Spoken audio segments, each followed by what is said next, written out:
กราบสบายดีอีกรอบจ้าพี่น้องจ้าสบายดีเบิดทุกคนจ้ายินดีต้อนรับทุกช่องแม่น้องบอยคือเขาก็เดิมเด้อพี่น้องให้ลุงพรพาไปซื้อขนมก่อนจ้ะไปกับซาเล้งคู่ใจเล่านี่แหละจ้าพี่น้องซื้อขนมเลยหาแนวปลูกมาพร้อมพี่น้องหาพืชผักที่มักกินนั่นแหละจ้ะเอามาปลูกมาเสียบมาเน็บไว้แล้วเริ่มแล้วจ้ะไปจ้ะไปเลือกน้ำกันพี่น้องช่วยเลยนะ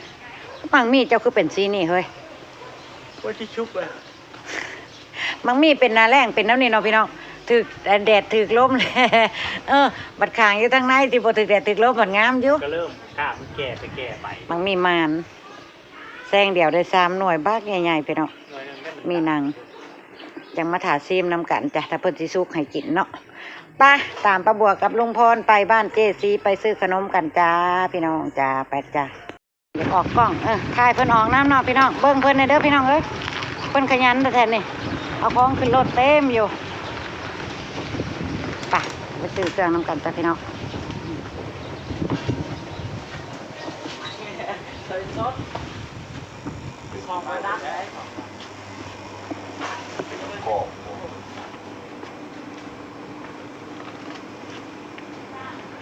เลือกหาแนวมาปลูกพร้อมเด้อเหมือนนี่ขอจะได้พันนี่ไปปลูก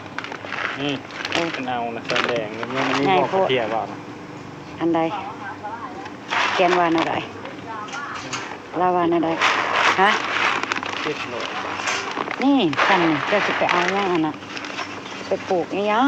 งหลายแถบนี่แล้วที่เราเอาราคาเดียวกันเบิ้งแล้วว่ามันตัวใดก่อนอุ้ยหอมหวานนี่เดแนวผักกับมีซื้อแนวผักกับพี่น้องเอาลุงพรเบิ้งจากเบิ้งก็บอกสิเลือกเบิ้งแนวผักก่อน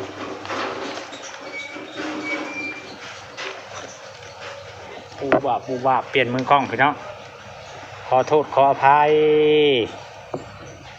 เอาเลือกเบิ้งปลาบัวเอาตัวใดเลือกก่อนในผักอีหยังนั่นผักซี่ผักกัวผักบงยังใช้ผักบงแก้วผักซี่กระเจ้าถุงนึงที่หูจักผักบงแก้วนี่ใช่10 บาท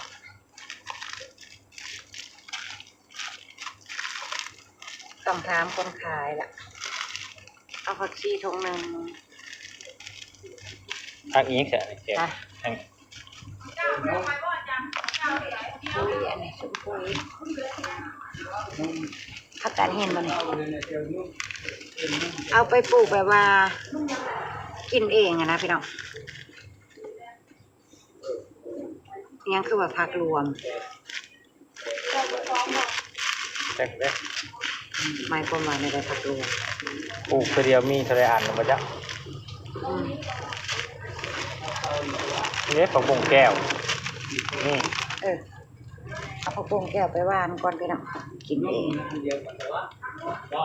เท่าไรนี่ใส่ราคา90 บาทโอ้แพงโพดแท้พอพี่น้องแพงเอาเลยประมาณทีเดียวกินคุ้มค่าลูกเด็กสักก่อนตั้งไว้90 บาทใหญ่ทัว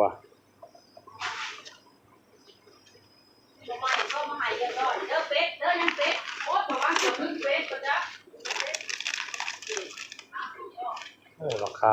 700-800คนเด้อจะถุง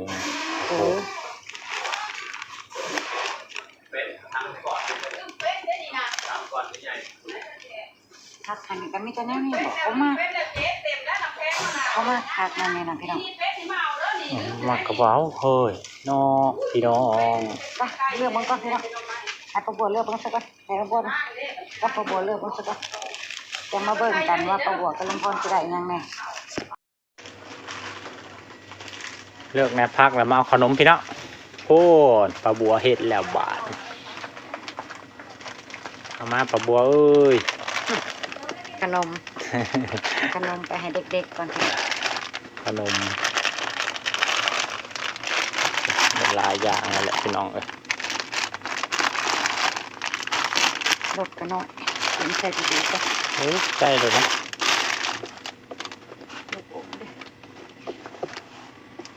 เดี๋ยวคือเป็นตาแซ่บแท้ขนมเป็นตาแซ่บแท้เอาพี่น้อง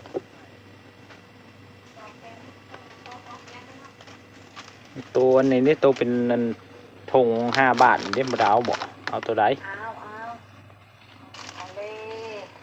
เกี๊ยวกุ้ง เอารถมาดัง เกี๊ยวกุ้งเนี่ยเอาวะ เอา พี่น้องเกี๊ยวกุ้งเขาจะกินดีอยู่แล้ว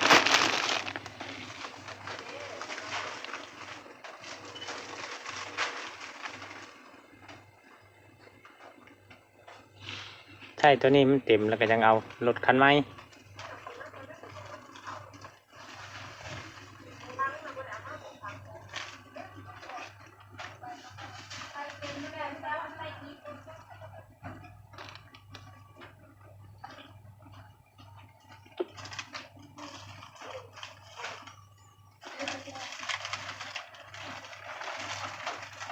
ตอนนี้เนาะที่หนาวๆเข้ามาได้เริ่มที่ฮ้อนๆเลยพี่น้อง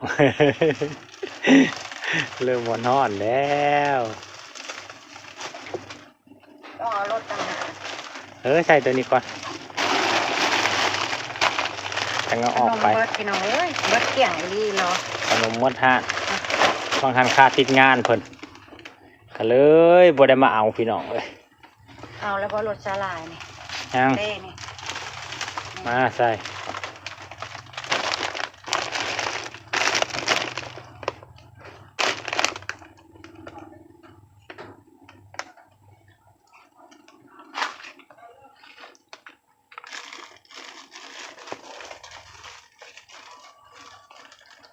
ซัมบิ๊กซีพุ่นเลยเนาะทางเฮาก็ได้เนาะ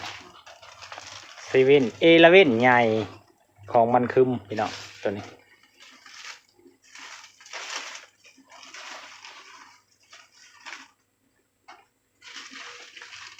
ตามประบัวไปปุ๊บพี่น้องแพงเงาเลยได้ได้อันนี้ไงมาเอามือใส่แล้วบัดจับ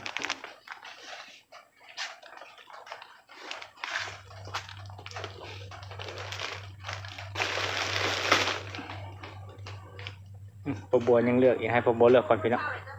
ก็อะไรบ่หลวงพร พอละเอาไปแล้วรถนึง โอ้ อีกรถหนึ่งพี่น้อง 3รถละทั้งสุกไป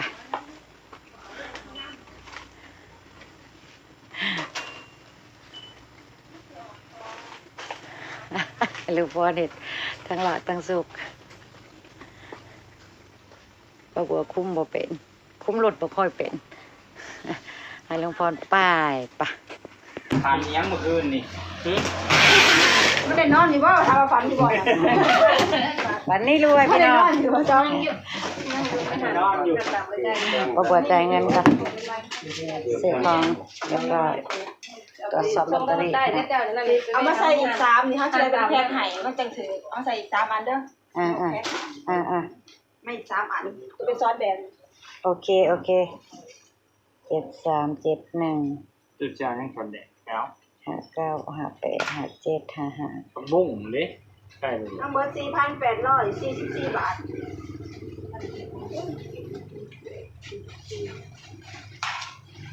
3แพ็คบ่โอเค จะไปเกลือสิ เรียบร้อยจ้ะพี่น้องขนมปลาบัวของขายอำลาพาจากไปจ้ะ บัวเป็นคนจ่าย จำนวนเงิน เวลาปันไหน หลายเติบตาหลายลิตร 4,000 กว่าบาท อำลาพาจากเลยจ้ะพ่อปลาบัวคลิปหน้าจ้ะพี่น้องจ้าไปแล้วจ้า